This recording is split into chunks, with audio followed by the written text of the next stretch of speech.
जय श्री कृष्ण। श्रीमद् भगवद गीता अध्याय 8 श्लोक 3। श्री भगवान उवाच अक्षरं ब्रह्म परं स्वभावोऽध्यात्ममुच्यते भूतभावोद्भवकरो विसर्गः कर्म संज्ञितः। भगवान ने कहा, अविनाशी और दिव्य जीव ब्रह्म कहलाता है और उसका नित्य स्वभाव आध्यात्म या आत्म कहलाता है। जीवों के भौतिक शरीर से संबंधित गतिविधि कर्म या सकाम कर्म कहलाती है। अर्थात ब्रह्म अविनाशी तथा नित्य है और इसका विधान कभी भी नहीं बदलता, किंतु ब्रह्म से भी परे परब्रह्म होता है। होते हैं। ब्रह्म का अर्थ है जीव तथा परब्रह्म का अर्थ है भगवान। जीव का स्वरूप भौतिक जगत में उसकी स्थिति से भिन्न होता है। भौतिक चेतना में उसका स्वभाव पदार्थ पर प्रभुत्व जताना है, किंतु आध्यात्मिक चेतना या कृष्ण भावनामृत में उसकी स्थिति परमेश्वर की सेवा करना है। जब जीव भौतिक चेतना में होता है तो उसे इस संसार में विभिन्न प्रकार के शरीर धारण करने पड़ते हैं। यह भौतिक चेतना के कारण कर्म अथवा विविध सृष्टि कहलाता है। वैदिक साहित्य में जीव को जीवात्मा तथा ब्रह्म कहा जाता है, किंतु उसे कभी परब्रह्म नहीं कहा जाता। जीवात्मा विभिन्न स्थितियां ग्रहण करता है।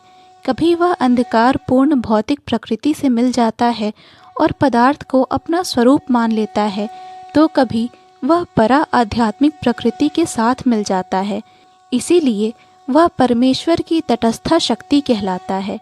भौतिक या आध्यात्मिक प्रकृति के साथ अपनी पहचान के अनुसार ही उसे भौतिक या आध्यात्मिक शरीर प्राप्त होता है।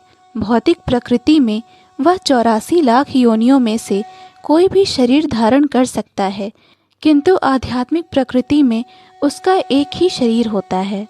भौतिक प्रकृति में वह अपने कर्म के अनुसार कभी मनुष्य रूप में प्रकट होता है तो कभी देवता, पशु पक्षी आदि के रूप में प्रकट होता है।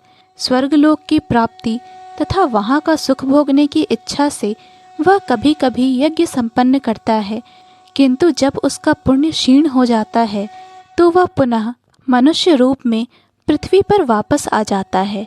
यह प्रक्रिया कर्म कहलाती है। भगवद गीता के निर्विशेषवादी भाष्यकार बिना कारण के कल्पना करते हैं कि इस जगत में ब्रह्म जीव का रूप धारण करता है और इसके समर्थन में वे गीता के 15वें अध्याय के 7वें श्लोक को उद्धृत करते हैं, किंतु इस श्लोक में भगवान जीव को मेरा शाश्वत अंश भी कहते हैं।